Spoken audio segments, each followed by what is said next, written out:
Halo teman-teman, terima kasih sudah mampir di channel Rekap Filmku.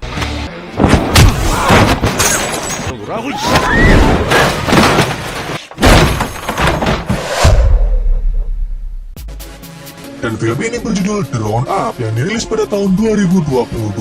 Dan film ini juga merupakan sequel dari film The Outlaw yang kebetulan sudah sempat saya bahas juga ya coy ya.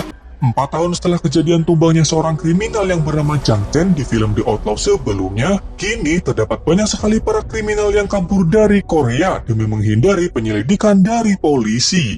Dan kebanyakan dari mereka pada kabur ke Asia Tenggara. Pada tahun 2008, kini tepatnya di kota Ho Chi Minh di negara Vietnam, terlihat seorang pebisnis polos asal Korea yang bernama Choi Yong Ki yang hendak melakukan bisnis dengan sekelompok orang yang belum ia kenali secara pasti. Dan kelompok tersebut diketuai oleh Kang Hae Sang. Namun ketika Choi mulai masuk ke dalam mobilnya, wah, ternyata Kang Hae Sang sendiri merupakan seorang kriminal kelas kakap, psikopat edan lah ya pokok nama, yang mengincar uang dari si Choi tersebut. Dan dia juga salah satu kriminal yang sudah kabur dari negara Korea. Scene lalu beralih ke Korea Selatan, di mana terlihat detektif Dong Gyun dan rekannya yang sedang mencoba menghentikan aksi jelma gelo yang lagi menyandra wanita. Dan disinilah si Mamang Donli datang dengan gagahnya dan langsung mencoba menyelinap jelma edan tersebut dari belakang. Namun malah... Walah, karena sudah terlanjur ketahuan, si Mamang mulai mendekati jelma edan tersebut dengan santuy dan menyuruh dia untuk meletakkan pisaunya. Namun dia malah mencoba ngelawan.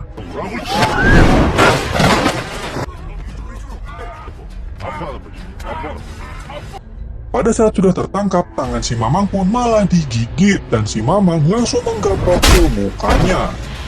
Dan ya, akhirnya tumbang. Dan di sini ada banyak sekali orang yang ngasih tepuk tangan kepada si Mamang Donli. Oh iya, si Mamang Donli masih berperan yang sama, yaitu sebagai Ma Suk-do. Aksi dari Mamang Suk-do tersebut kini masuk ke koran, dan berita tersebut seolah memframe si Mamang sebagai tindakan penindasan oleh polisi, hingga si jelma gelo tersebut dirawat di rumah sakit selama 12 minggu akibat pukulan betonnya itu. Biasalah, terkadang suka ada media cetak yang memberitakan hal yang terlalu berlebihan, yang padahal gak segitunya gitu kan.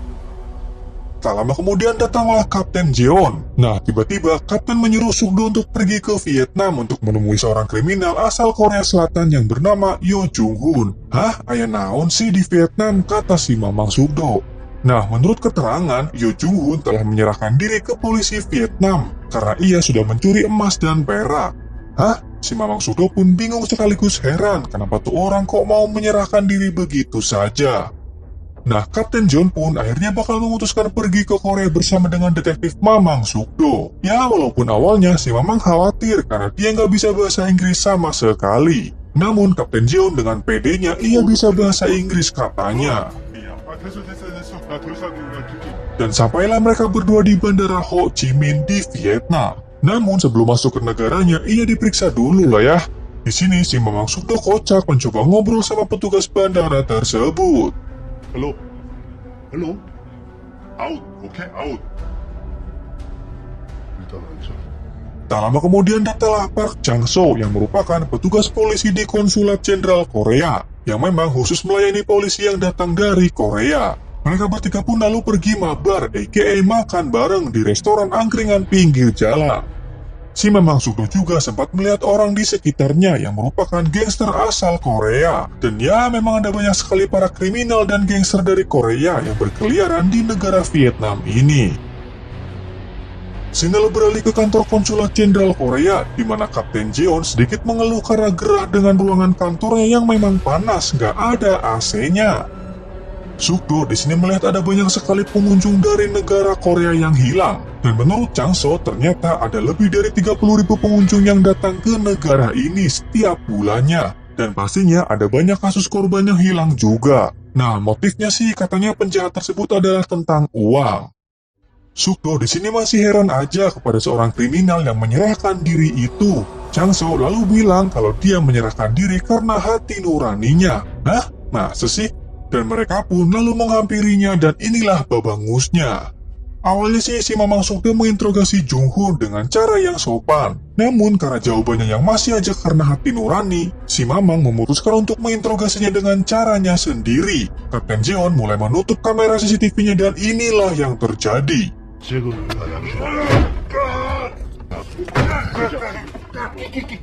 Ia lalu bilang kalau dia menyerahkan diri karena si Jang-do. Namun karena Jung-hoon tidak memberi informasi yang jelas, akhirnya si Mamang menaruh kupingnya di meja. Dan lalu mejanya dipukul dengan keras sampai kupingnya penging.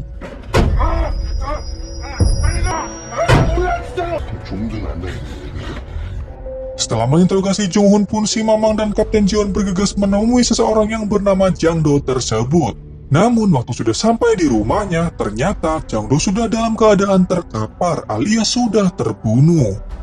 Mamang Sukdo lalu kembali menemui Jung-hoon dan memaksa ia untuk cerita apa yang sebenarnya terjadi. Namun karena masih hayo-hui tutup mulut, si Mamang mencoba membebaskan Jung-hoon dari sini atau membiarkannya pergi lah ya.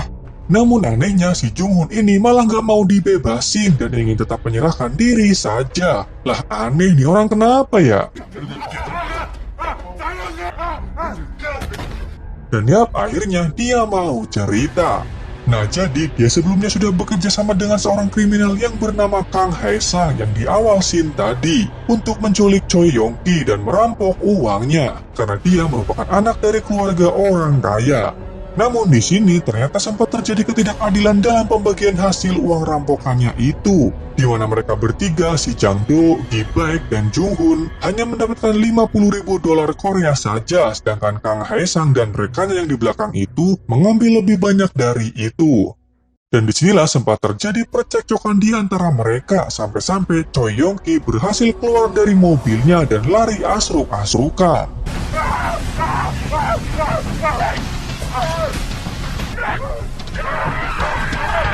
Namun akhirnya Choi tertangkap dan ia sempat memberitahu kode penyimpanan uang di kamar hotelnya itu dan rela bakal ngasih uang 100 juta dolar ke masing-masing mereka asalkan dirinya bisa dibebaskan.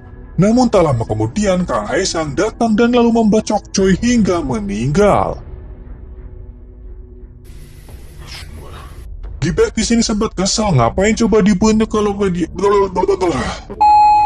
Gi-baek di sini sempat kesel, ngapain dibunuh coba kalau emang dia udah ngasih tahu lokasi uangnya. Namun disinilah rekan Kang Hae-sang menusuk si Gi-baek dari belakang. Kang Hae-sang lalu menyuruh Jang-do dan Jung-hoon untuk mengubur mayat Choi Yong-ki dan juga mayat si Gi-baek.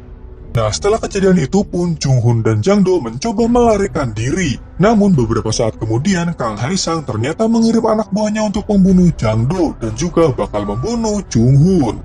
Dan yap, itulah alasan kenapa Jung-hoon menyerahkan diri ke polisi karena dirinya takut bakal dibunuh oleh anak buahnya Kang Hae-sang. Jung-hoon juga memohon-mohon agar supaya dirinya bisa diajak kembali ke Korea karena saking takutnya.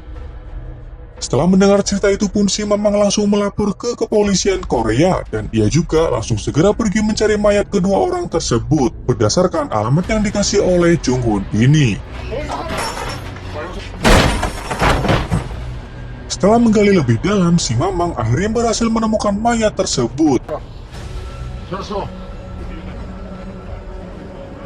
Sukdo pun lalu menelpon orang yang ia kenali di sini dan mencari tahu tentang Kang Hae-sang. Nah, orang ini pun memberitahu tempat di mana di situ terdapat orang yang tahu soal si Kang Hae-sang dan tempat itu adalah perjudian slot roulette.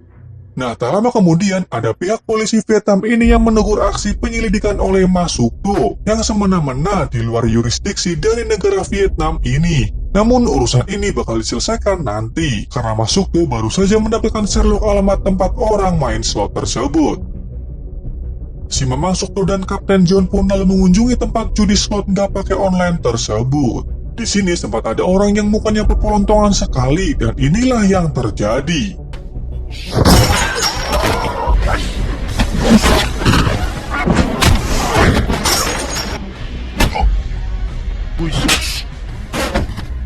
Dengan tampang yang sangat pepolontongan, RA-ko ini mencoba menodong Mamang dengan pistol dan...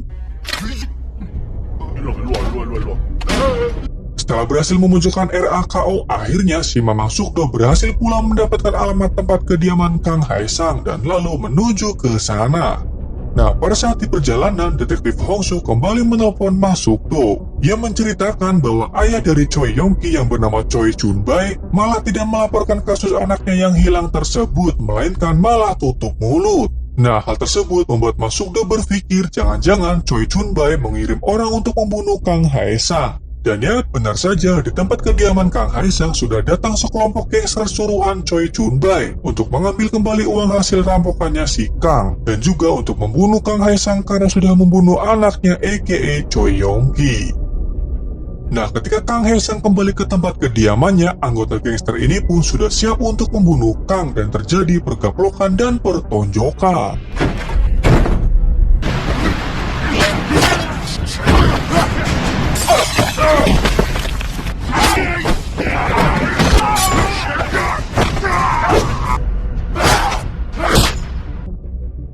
Meski sudah dikeroyok rame-rame, Kang Hae-sang masih tetap bisa bertahan karena memang dia itu benar-benar kriminal psikopat kelas kakap lah ya. Nah, ternyata sebelum baku hantam tadi terjadi, salah satu gangster suruhan Choi pun sudah berhasil mengambil uang tersebut, sehingga membuat Kang bakal kembali ke Korea untuk mengejar Choi Chun-bai dan merebut kembali uangnya. Beberapa saat kemudian, Mamang Suk-do dan Kapten Jeon sampai di tempat kediaman Kang Hae-sang. Namun, ia sudah melihat banyak sekali mayat hasil pergaplokan yang tadi itu. Nah, pada saat mereka sedang menginvestigasi tempat ini, disinilah Kang langsung membacok Kapten Jeon. Dan ia berhadapan dengan si Mamang Donli.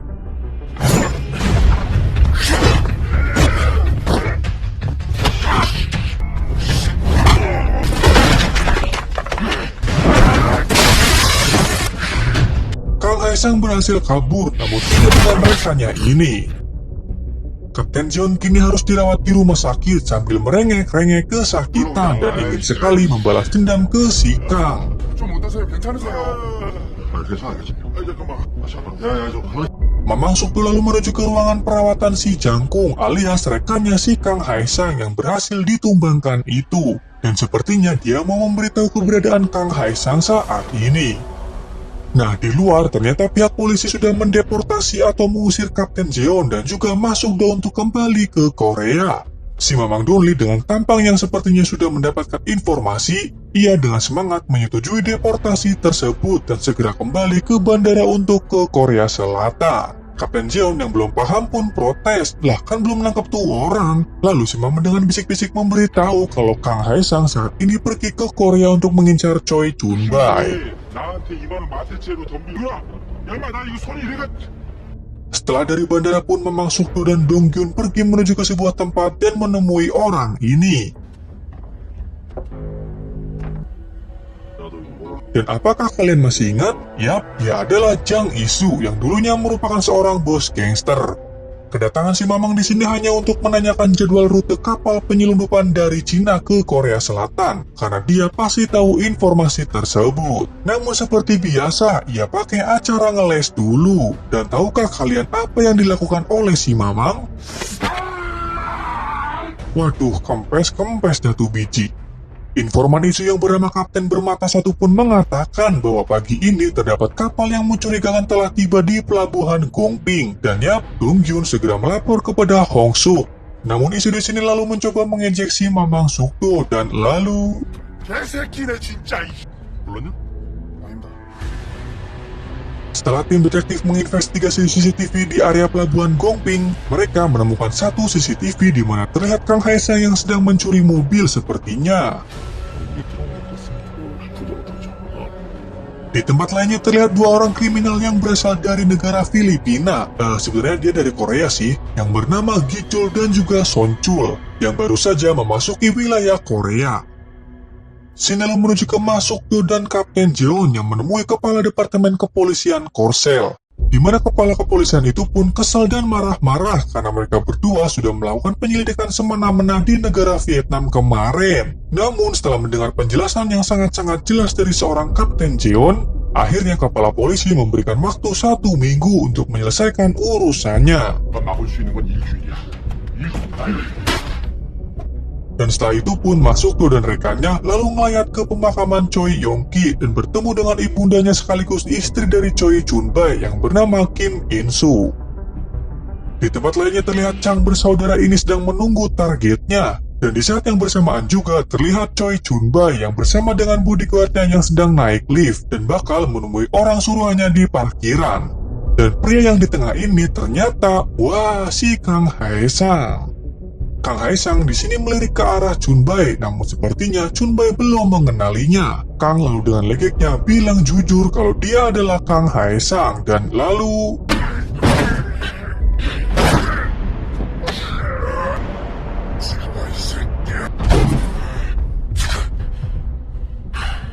Sedangkan Chang bersaudara ini menghajar orang suruhan Chunbai. Dan terungkap sudah bahwa Chang bersaudara itu bekerja sama dengan Kang Haesang. Salah satu detektif pun melihat Chunbai diculik melalui CCTV dan segera melapor, dan detektif Hong Suk di sini mencoba mengejarnya.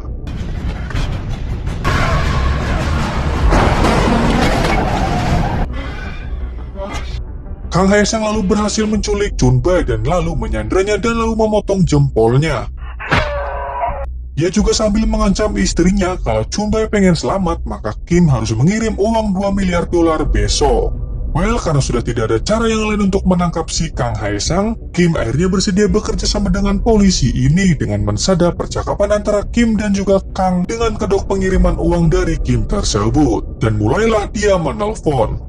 Awalnya, Kang hendak memberikan nomor rekening asing miliknya untuk supaya uangnya ditransfer. Namun hal tersebut dibantah oleh Kim. Mana mau gitu kan main transfer gitu aja tanpa adanya kepastian bakal melepaskan Chunbai. Kim lalu membuat keputusan bahwa dia bakal mengirim uangnya secara cash atau secara langsung, supaya dia bisa tahu bahwa suaminya itu bisa kembali. Dan ya, Kang pun menyetujuinya. Namun jika Kim mencoba untuk macam-macam seperti meletakkan alat pelacak atau apalah, maka ia tak segan bakal langsung membunuh suaminya beserta dengan dirinya juga nanti disamperin ke rumahnya. Dan mereka pun setuju dan bakal bertemu di Jalan Central Avenue di Sunhil jam 1 siang dan harus datang sendiri. Yap, hal tersebut pun kembali dibantah oleh Kim karena dirinya tidak bisa mengemudi mobil sendiri. Dan Kang pun lalu sepakat dengan dia harus diantar oleh satu supir saja. Mereka berdua pun masih berpikir saja siapa kira-kira yang bakal bisa dijadikan supir buat Kim besok. Dan tahukah kalian siapa yang bakal jadi supirnya? 위장결이 나쁜 게 아니에요. Si orang ini lagi. 나도 막 죽을라고 씨. Si Mamang pun kesal karena teleponnya nggak diangkat. Dan ketika melihat ke arah dua perempuan itu, si Mamang sempat bingung. Dan setelah tahu, ia langsung menyuruh kedua perempuan itu untuk cabut dan sambil bilang jangan mau kalian dibohongin. 집에 가세요. 얼른 가세요.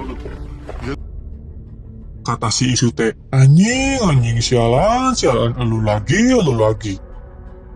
Kang Haesang lalu menelpon Kapten Mata Sebelah untuk membooking kapal penginapan ke negara Cina. Nah, Kang juga membuat rencana dalam proses pengiriman uang oleh Kim tersebut, karena ngerinya ada orang di belakang yang mengikutinya.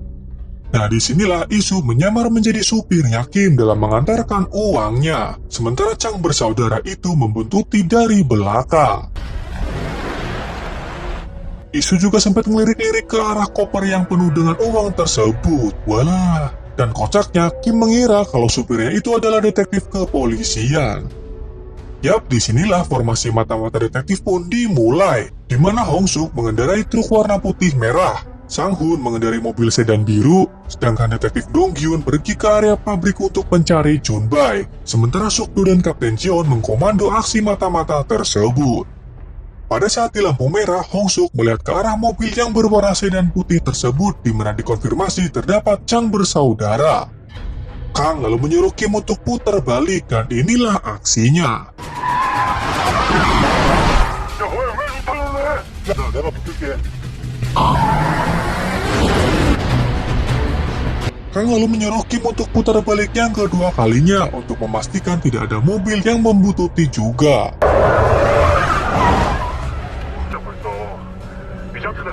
중요한데 이러다 저놈부터 놓치네요. Sementara di tempat lainnya, detektif Dong Hyun berhasil menemukan Chun Bai. Namun seketika ia ditusuk oleh Kang Hae-sang.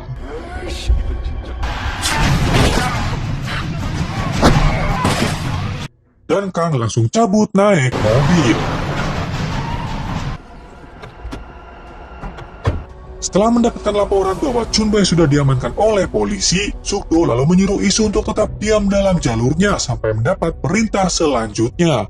Namun di sini Chang bersaudara mencegat mobilnya Isu dan kembali terjadi kejar-kejaran.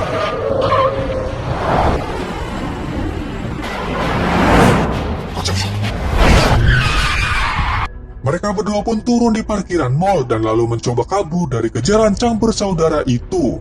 Kim masuk ke mall sedangkan Isu membawa kopernya masuk kembali ke mobil.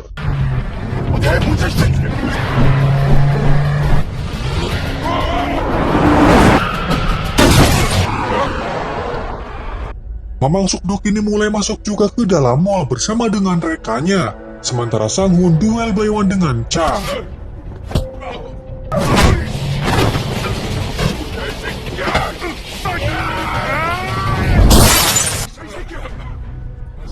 Chang yang satunya pun mengejar Kim sampai akhirnya ketangkep. Namun disinilah si Mamang Donli jebret.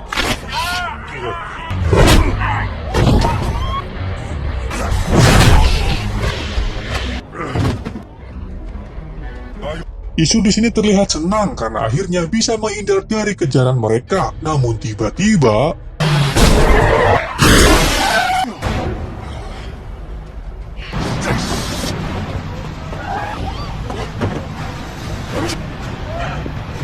Isu berhasil kabur dari si Kang Hae-sang, dan karena emosi yang sangat berat, si Kang auto menusuk kedua polisi ini.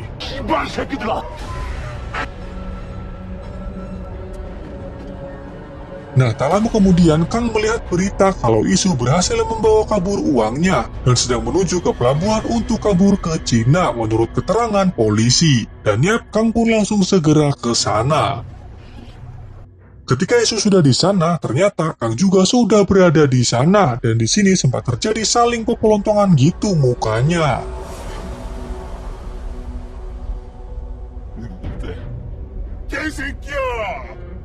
Dan wala, ternyata si Isu malah jadi jiper dan membiarkan kopernya diambil oleh si Kang.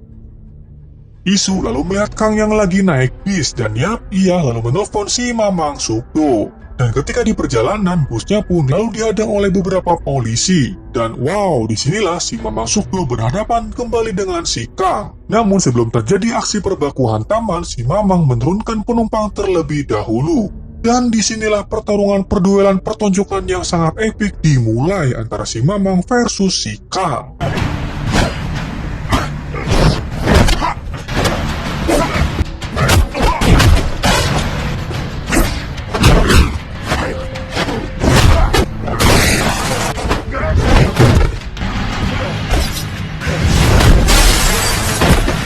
Dan inilah pukulan edannya.